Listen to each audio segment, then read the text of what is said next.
सुना बोलो काहे खखुआई बड़ा खिंचा तेरी जान करा चल हट अरे एक इशारा पर गोली लगातार चल एक इशारा पर गोली लगातार चली का बुझल तो सुन केहू के न दहल गली मियाँ जी के राज चली मियाँ जी के राज चली मियाँ जी के राज चली ओके चाहे कोनो गली मियाँ जी के राज चली मियाँ जी के राज चली मियाँ जी के राज चली का बुझाइल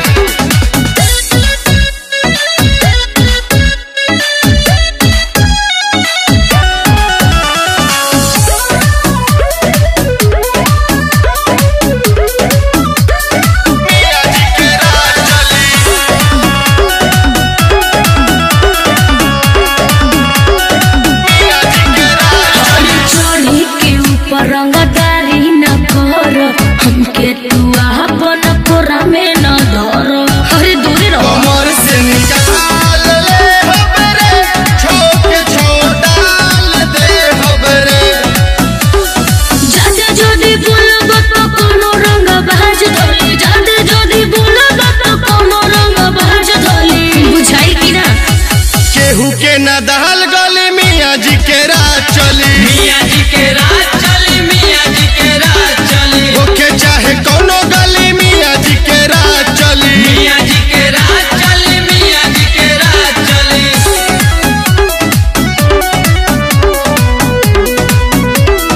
मियाँ जी के राज चली मियाँ जी के राज चली रीति से रोक तो बना के रख दूरी लागत आज तोरा इच्छा न पूरी का बुझला है बाबू कभी किया रोमांस करी हो तोरा संगे डांस करी हो तुहरे कारण अब मच्छी खूब खोल बोली तुहरे कारण अब मच्छी खूब खोल बोली ए छोमिया केहू के न दहल